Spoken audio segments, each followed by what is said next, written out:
todos, sou a professora Darilane e hoje vamos estudar a história, ou melhor, vamos conhecer o folclore brasileiro, o seu surgimento, como o folclore foi não elaborado, mas como os mitos e lendas começaram a ser espalhados. Vocês vão compreender o que é um mito, o que é uma lenda, como se transformam, né? Então vamos lá?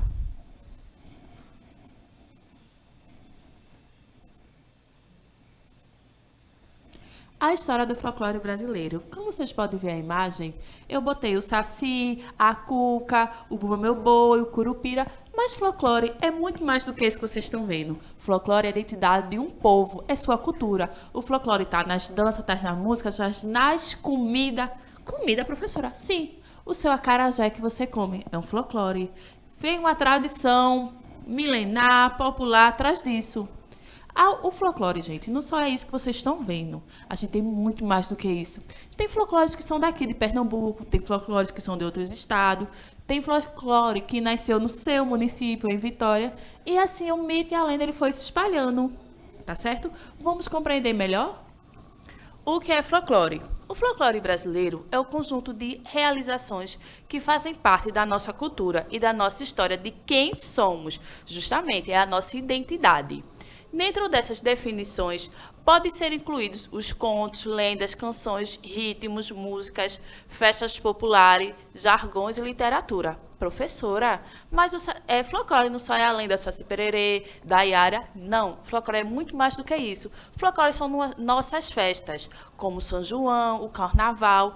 Ele está incluído também nas comidas, o acarajé, canções, literatura popular? Sim. A literatura de cordel, isso tudo é folclore. Podemos entender como folclore todas as manifestações da cultura popular que caracterizam a identidade social de um povo. O folclore pode ser manifestado tanto de forma coletiva quanto individual e reproduz os costumes e tradições de um povo transmitidos de gerações para gerações. É assim que surgem os mitos e lendas. Eles começaram lá na nossa antiguidade e foram sendo transmitidos. A gente vai ver isso mais para frente. Sendo assim, todos os elementos que são parte da cultura popular e que estão enraizados na tradição desse povo são parte do folclore. Resumindo, é a nossa identidade, é a identidade de um povo. Vamos compreender a origem da palavra folclore, e seu significado. A palavra folclore foi citada pela primeira vez por William John Thomas, em 22 de agosto de 1846. Por isso, comemoramos o folclore na data 22 de agosto. O William estava produzindo um artigo, e ele fez a citação dessa palavra. A palavra tem origem do inglês, em que folklore significa sabedoria popular. A palavra é formada pela junção do folk, povo, e lore, sabedoria ou conhecimento. Então, é a sabedoria do povo ou conhecimento de um povo. No Brasil, o folclore foi resultado da união de três povos, indígenas, portugueses e africanos, e da influência dos imigrantes de várias partes do mundo. Vamos conseguir compreender isso mais para frente. Assim, mas já vou citar, né? Quando a gente for falar de Saci Pererê, vamos conseguir entender que aquela lenda começou indígena, ela sofreu modificações pelos três povos, pelos indígenas, os africanos e os portugueses. A gente vai compreender como os mitos e lendas eles podem se modificar ao longo do tempo.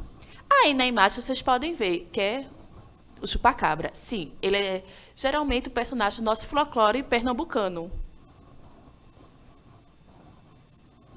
O estudo do folclore. O estudo do folclore começou não aqui no Brasil, ele já vem há umas décadas antes, pelos irmãos Grimm, que eles traduziam os folclores que eles encontravam por regiões, eles traduziam por uma forma mais light. Se vocês começarem a pesquisar, um exemplo, a Bela Adormecida, por trás da história que conhecemos, tem uma história mais sombria atrás, que é o folclore daquele povo, de onde ele surgiu. Então, eles pegavam essas histórias e faziam a reprodução mais leve. O folclore, enquanto área de estudo no Brasil, só ganhou força a partir do século XX no Brasil, passando a ser visto como forma de valorização da cultura nacional. Vamos entender que esses estudos começou bem mais em outros países, bem mais atrás, porém só ganhou força no Brasil a partir do século XX. Luiz Câmara Cascudo, Mário de Andrade, desculpem, e Floreste Fernandes destacaram-se no estudo do folclore. O primeiro congresso realizado no Brasil sobre folclore deu-se somente em 1951, sendo realizado no Rio de Janeiro. Então, eles foram os pioneiros no estudo referente ao folclore, e a partir desses estudos começaram a se destacar o que é folclore e o que não é. Vamos estudar isso mais para frente. Um dos debates mais importantes que ocorreram nesse evento foi sobre as características para definir o que é folclore, algo que até hoje gera muitas discussões entre os especialistas. Então, vamos compreender essas características? Características para ser o folclore, primeiro, tem que ser a transmissão oral. Eu não posso fazer uma história, escrever uma história, sair distribuindo e dizer que essa história é um folclore. Não, ela precisa ter uma transmissão oral, passar oralmente de geração para geração. Origem anônima. Ninguém tem que saber quem foi que fez. Ninguém precisa saber, pronto. Eu vou fazer uma lenda. Eu vou dizer que eu estou fazendo uma lenda. Então, quem contou essa história? Essa história é a Darilane. Então, se todo mundo sabe que fui eu que fiz, é um folclore? Não. Folclore a gente só vai situar que nasceu, um exemplo, o folclore da chupacabra, nasceu em Pernambuco. Porém, sabe-se onde começou? Sabe-se quem começou a espalhar essa lenda? Não. Popularização coletiva. Não precisa ser, um exemplo, 3 pessoas precisam... Não precisa ser 3 pessoas, vejam. Precisa ser algo muito mais do que a nossa comunidade. Vou lançar uma história. Só 3, 4 pessoas têm ali o conhecimento dela. É folclore? Não. Precisa ser o conhecimento de uma população. Lembra-se que a identidade de um povo precisa aquele município, aquele estado, todos têm conhecimento. E surgimento coletivo, justamente é isso. Se surgiu do quê? Se surgiu da onde? A gente não sabe, mas a gente sabe que todo mundo sabe. É aquela questão, né? Quando a gente conta um mito, uma lenda, surgiu, por exemplo, em Vitória de Santo Antão. Mas a gente sabe que rua surgiu? Não, foi surgimento coletivo. O povo de Vitória de Santo Antão, a população, adotou aquela história. Pronto, vamos agora conseguir compreender o que são mitos e o que são lendas. Cada um possui suas características, que a gente agora vamos conseguir diferenciar quem é quem. Vamos lá? Lendas. São histórias contadas por pessoas, transmitidas oralmente através do tempo, misturando os fatos reais com fantasias. É assim que surgem as lendas, misturando os fatos reais com fantasias. Vamos ter noção disso melhor. A lenda do Saci-Pererê. O Saci-Pererê, a gente visualmente caracteriza como uma criança negra que usa um gorrinho branco de um pé só. Então, vamos compreender que alguém com essas características era traquina há muitos séculos atrás. Então, começaram a surgir várias hipóteses, várias imaginações do que ele fazia. Então, alguma característica real foi misturada com a fantasia e foi se surgindo essa lenda. E agora os mitos. Mitos são narrativas que possuem um forte componente simbólico, como com os povos da antiguidade. Gente, os mitos surgiram bem lá atrás, bem na Grécia Antiga, mas daí já é outro momento. Quando não conseguiam explicar os fenômenos da natureza, através de explicações científicas, criavam mitos com esses objetivos. Então, geralmente mitos ele está enraizado nos fenômenos da natureza, em outros países, nos ciclones, nos terremotos. Então, eles surgiram um mito através disso. Eles não conseguiam explicar cientificamente porque aquilo ocorria. Então, eles não inventavam, começavam a surgir histórias para poder explicar aquele acontecimento. O folclore brasileiro, né?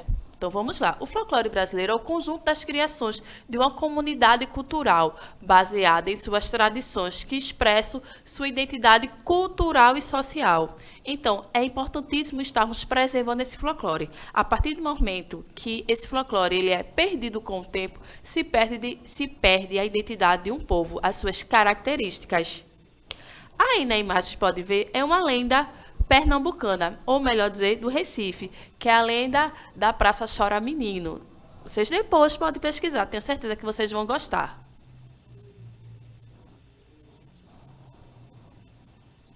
Então, como podemos ver na imagem, cada lugar do Brasil tem um mito e uma lenda que caracteriza aquele povo. Veja, no norte temos a Vitória Regi, o boto cor-de-rosa, a Iara, o boitatá.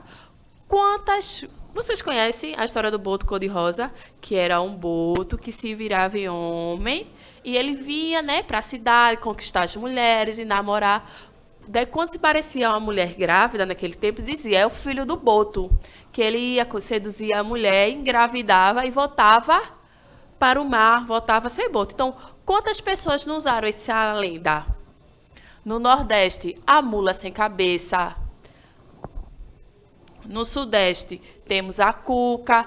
Entre o Sudeste e o Centro-Oeste, o lobisomem. Centro-Oeste, o curupira. E no Sul, o negrinho do pastoril. Desculpe, negrinho do pastoreio. Como eu já tinha citado lá atrás, né, anteriormente, o folclore brasileiro ele foi a mistura, a miscigenação de três povos, os indígenas, africanos e portugueses. Vocês vão agora compreender como cada um contribuiu para as transformações das lendas. Ô professora, cada um contribuiu como? Vocês vão entender melhor agora na história de Saci Pererê. Então vamos lá? Saci Pererê. A lenda do Saci Pererê existe desde os fins dos tempos coloniais e tem origem nas tribos indígenas do sul do Brasil. Olha aí os indígenas. O termo Saci vem do termo Tupi-Saci, que está relacionado a um pássaro que é conhecido pelos nomes Saci, Matim-Pererê ou Matim-Pererê. Em Tupi, Matim-Parê. Inicialmente, Saci era retratado como um personagem negro e endiabrado que possuía duas pernas e um rabo. Eita, professor, o Saci com duas pernas e um rabo? Sim, inicialmente ele possuía duas pernas e um rabo. Mas, a partir da influência africana, ele perdeu a perna lutando capoeira. Gente, a capoeira também é um folclore. E adquiriu o hábito de fumar o pito, ou seja, o cachimbo. Vejam aí, os índios tinham a lenda, o Saci com as duas pernas e o rabo. Daí veio os africanos e o que aconteceu? O Saci perdeu-se uma perna lutando capoeira e começou a fumar o cachimbo. O gorrinho vermelho do Saci Pererê, por sua vez, advém do folclore do norte de Portugal. Era utilizado pelo lendário Trasgo, que possuía poderes sobrenaturais. E hoje nós temos a figura do Saci, o quê? Um negrinho, uma criança negra, de uma perna só, que usa um gorrinho vermelho e fuma cachimbo. E temos o quê? A miscigenação dos três povos, que cada um contribui um pouquinho com a sua cultura, com a sua identidade cultural, para a transformação hoje do que conhecemos como Saci. Desculpem. O Saci é muito brincalhão, agitado e travesso. Por isso, ele está sempre realizando travessuras por onde passa. Ele gosta de bagunçar a crina dos cavalos durante a noite, dando nós e fazendo tranças. Esses são o sinal que o Saci passou por ali. Mas qual é a outra lenda que possuímos que também faz tranças na crina do cavalo? A comadre Florzinha. Vejam, lá no sul, quando vê um cavalo com a trança, dizem que é o Saci. Aqui nós dizemos que foi quem? A comadre Florzinha. Lembrando que a lenda da comadre Florzinha diz que ela faz trança no cavalo de baixo para cima. Ele também tem costume de entrar nas casas das pessoas para pregar peças. Pode queimar a comida e desaparecer objetos. Quando algo desaparecer, a gente diz que quem pegou foi quem? O Saci.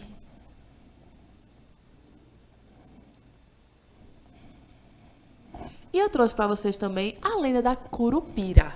Vamos lá? A primeira citação dessa lenda foi entre 1534 e 1597. Lembram lá das características? A gente não sabe quando começou, porém a gente tem uma noção. E quem fez a citação dessa lenda, não estou dizendo não, viu, gente, que foi ele que escreveu, não. Essa lenda já se tinha há muito tempo. Mas ele fez a citação em algum artigo, o padre jesuíta espanhol José de Anchieta, escrevendo sobre o personagem no século XVI, citando como o demônio que acometem os índios. Vejam, o Curupira era um demônio que aperreava os índios. Para os índios e os bandeirantes, o Curupira era considerado uma criatura perigosa, demoníaca, maliciosa, muito temida. O nome Curupira vem do tupi-guarani, que significa corpo de menino. O Curupira é muitas vezes confundido com outros personagens do folclore brasileiro. A caipora. Os dois personagens gostam muito de fumar e de beber. São muito ágeis e, sobretudo, zeladores da floresta. Vejam, né? A primeira citação foi pelo padre jesuíta, que dizia que era o demônio que acomete os índios, que aperreava os índios. Então, as pessoas naquela época tinham medo, né, de entrar na mata, porque o Curupira estava ali, lhe observando, lhe perseguindo e poderia fazer algo contra você.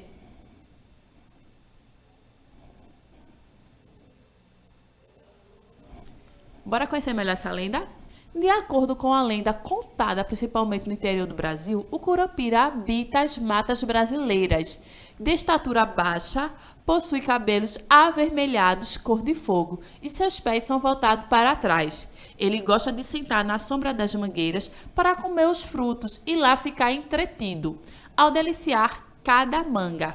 Mas se perceber que é observado, logo sai correndo, e numa velocidade tão grande que a visão humana não consegue acompanhar. Então, quando você vê um Curupira, no próximo segundo você não vai nem mais ver, viu? Porque ele vai correr tanto que a gente vai perder ele de vista. Então, a gente já compreendeu, né, que folclore é nossa cultura, é nossa identidade. Porém, a gente tem que sempre lembrar de preservar. Preservar? Sim, preservar. A identidade de um povo é baseada na sua cultura. E sua cultura está incluído o que? O folclore. Se esse folclore ele for se perdendo ao longo do tempo, a gente vai perder uma parte de quem nós somos. Vamos imaginar daqui a um tempo as crianças não conhecerem a lenda da Curupira, da comadre Florzinha. Vamos imaginar o quanto da nossa história nós vamos perder. Então, é importante preservar nossa história, para as pessoas entenderem quem somos. Então, preservar a história é preservar o folclore. É a gente estar ali, lembrando do que é folclore e fazendo as contações das histórias e das lendas. Então, esse é aquele momento que vocês pegam o caderninho de vocês para responder essas 3 perguntas. Garanto que está super fácil, viu? E vocês vão fazer, ó, rapidinho. Vamos lá? Primeiro, qual a importância da preservação das lendas folclóricas? Segundo, quais os mitos e lendas folclóricas que você conhece? Você aí vai citar comadre Florzinha, entre várias outras. Tenho certeza que vocês conhecem muito. E terceiro, né? Pesquise sobre um personagem do nosso folclore e escreva sobre o mesmo. Gente, não vale comadre Florzinha não, viu? Que eu já sei que vocês conhecem. Então, esse é aquele momento que eu agradeço por vocês terem assistido a aula. Compartilhem, estudem e pesquisem. Garanto a vocês, viu, que o assunto folclore ele é muito gostoso. Vocês vão amar pesquisar, vão amar conhecer mitos e lendas, principalmente da sua região, e conhecer um pouquinho sobre a sua cultura. Então, agradeço por vocês terem assistido essa aula e espero vocês na próxima, tá certo? Tchau, tchau para todos.